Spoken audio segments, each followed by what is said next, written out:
See, that is way out of our price range, as well as that gun. You know, that gun. Humorously titled, this is a handgun similar to the 223 pistol found in Fallout 1 and 2. It clearly takes its design influence from the iconic sidearm of Rick Deckard in 1982's Blade Runner. While it's not a totally faithful recreation, it's missing the side bolt, for example, it's still pretty close, including a light next to the cylinder. It's very retro sci-fi. Before the Gunrunner's arsenal, this weapon was completely unique and one of a kind. The arsenal introduced a generic black version to the game, which is slightly weaker than this unique variant. This one has a much more weathered look. It's pretty powerful, albeit slow to fire and reload, as well as quite heavy. Since it takes 5.56s, traditionally rifle ammunition, it also has the option of armor-piercing rounds, something you won't find in other pistols without a special perk. It also has the same crit multiplier as Lucky and is classified as a cowboy weapon. All in all, it's a great find. I only own my PC, which I use as games. 3. Okay. Can you list them? PC, 360, Xbox One. Oh gosh.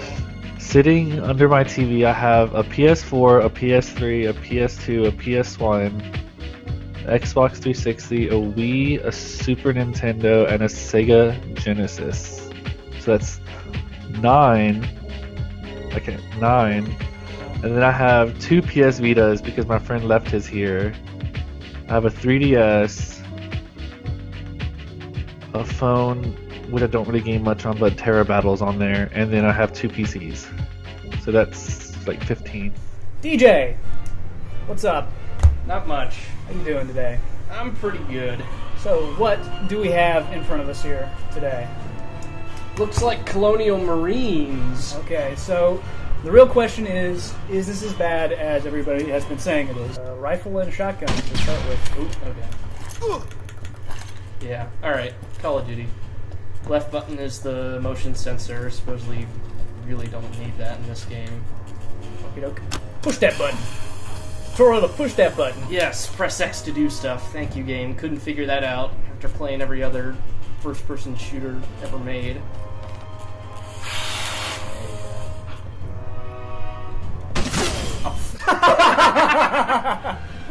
I'm sorry. I'm used to Halo where right button is the melee. Okie doke. Did we talk about how you get less load times now?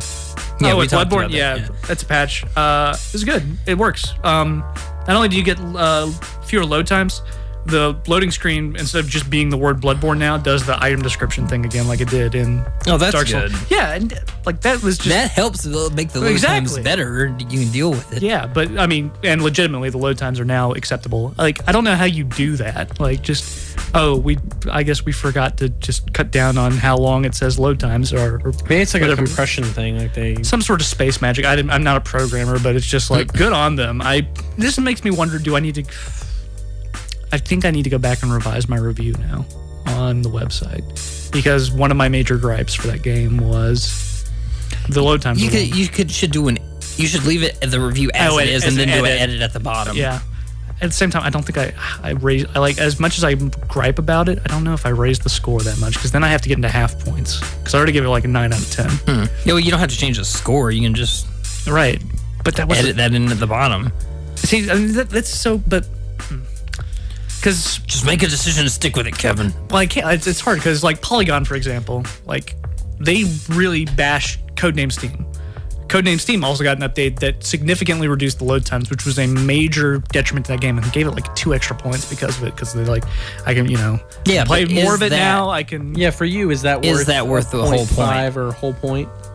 Almost, just because like dying is such a big part of that game, and being able to get back into playing it, and I feel like if you're not going to get into partial points, then there's no reason to debate this. Yeah, like, it's not a perfect game. It's not a 10 out of 10 game. There are still, I mean, is it though? Now that you don't have to worry about they've been saying like the PvP works better too. I don't know. You'll have to figure this out. It's a much deliberation. This is a Good luck. This is a moral Meditate on quandary for me. This is interesting.